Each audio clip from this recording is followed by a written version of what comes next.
ಸ್ವರ್ಣದ ಕಮಲ ಒಂದಿದ್ದರೆ ಅದಕ್ಕೆ ಪರಿಮಳವನ್ನು ಸೇರಿದರೆ ವಿಶೇಷದ ಯೋಗ್ಯತೆಯನ್ನು ಪಡೆಯಲಿಕ್ಕೆ ಮತ್ತಷ್ಟು ಸಾಧ್ಯವಾಗುತ್ತದೆ. ನನ್ನ ಜೀವನವೇ ಹಾಗಾಯಿತು. ಬಲಿಯ ಬಲವನ್ನು ಪಾತಾಳಕ್ಕೆ ತರುವುದಕ್ಕಾಗಿ ಶ್ರೀಮನ್ನಾರಾಯಣ ವಾಮನ ರೂಪವನ್ನು ತಾಳಿದ್ರಂತೆ. ತ್ರಿವಿಕ್ರಮನಾದಂಥವರು ಬಲಿಯನ್ನು ಪಾತಾಳಕ್ಕೆ ತಳ್ಳಿದ್ರಂತೆ. ತ್ರಿಮೂರ್ತಿಗಳನ್ನು ನೋಡಿದಂತಹ ಸಂದರ್ಭದಲ್ಲಿ ಬೆಕ್ಕಸ ಬೆರಗಾಗಿ ಹೋದರು. ಜೇಜೆಯನ್ನು ಸ್ತುತಿ ಮಾಡೋದಕ್ಕೆ ಮುಂದಾದರಂತೆ. ಆ ವೇಳೆಯಲ್ಲಿ ಹರಿಪಾದ ನಖದಿಂದ ಉಳಿಸಿ ಬಂದವಳು ನಾನು. ಪ್ರೀತಿ ನನ್ನ ಪದನ ಹೆಸರಿಟ್ಟது ಹೇಗೆ? ತಂಗಿ ಎನ್ನುವುದಾಗಿ. ಅಪ್ಪ, ಪ್ರಶಾಂತವಾದ ವಾತಾವರಣ, ನೋಡುವುದಕ್ಕೇನು ಚಂದ, ಅಂದ. ನೀರಾಗಿ ಹರಿಯುತ್ತಿದ್ದಂತಾದ ನೀರೇ ಯಾರು? ಕಾರಣ ಏನು? ಮನದ ಸೊಬಗನ್ನು ಕಾಣಬೇಕೆನ್ನ ಬಯಕೆ ನನ್ನದು. ಇಲ್ಲೇ ಮಾತಾಡಿದ ಕಾಲಹರಣ ಮಾಡುವುದಲ್ಲ. ಸ್ವಲ್ಪ ಮುಂದೆ ಹೋಗಬೇಕು.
ಹಾಗೆಂದು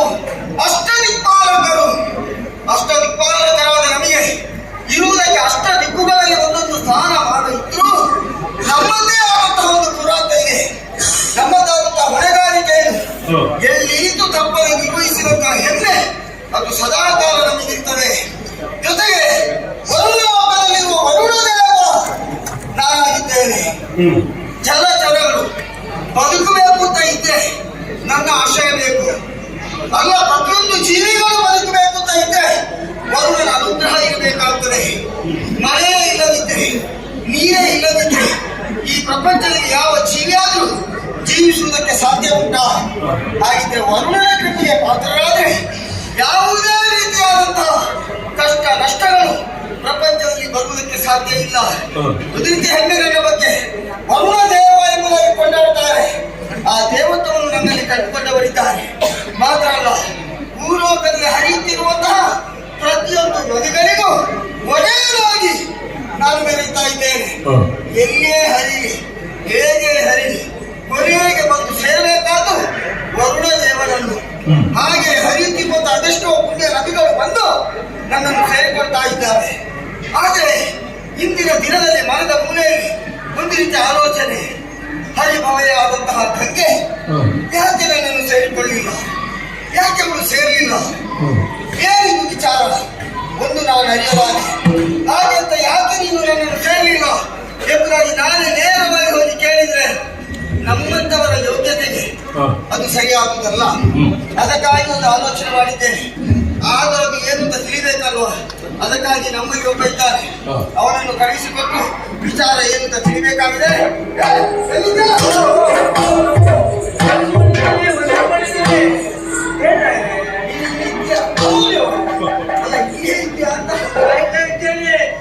ಸಂಗತಿ ಹಾಕಿದ್ದೇನೆ. ಅದಕ್ಕಾಗಿ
ಯಾವತ್ತೂ ಸಿಗ್ತೇನೆ. ಹಾಗೆ ನಿನ್ನ ಬಗ್ಗೆ ನಮಗೊಂದು ಕಾಯಿಲೆ ಹೊತ್ತಿಗೆ ಸರಿಯಾಗಿ ಬರ್ತಾರೋ ಇಲ್ವೋ ಅಂತ. ಆದ್ರೆ ಅದರ ಜೊತೆ ಒಂದು ನಂಬಿಕೆ ಇರ್ತದೆ, ಎಷ್ಟೇ ಹೊತ್ತಿಗೆ ಬರಲಿಯೋ ನಾವು ಕೈವಾಗ ಬರ್ತಾನೆ, ಸದಾ ಸಿದ್ಧತೆ ಇರ್ತಾನೆ ಎನ್ನುವ ಭರವಸೆ ನಿನ್ನಲ್ಲಿ ಸಾಕಲ್ಲ. ನಾನು ಹಿಂದೆ ಮುಂದೆ ನೋಡ್ಲಿಲ್ಲ, ಅರ್ಥನೇ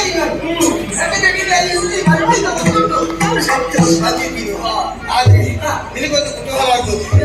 ವರುಣ ದೇವ ಇಷ್ಟು ಹೊತ್ತಿಗೆ ಯಾಕಪ್ಪ ನನ್ನನ್ನು ಕರೆದಿದ್ದಾರೆ? ಏನು ವಿಚಾರ? ಒಟ್ಟಿನಲ್ಲಿ ಹೇಳ, ತಲೆಯೇ ಸರಿ ಇಲ್ಲ.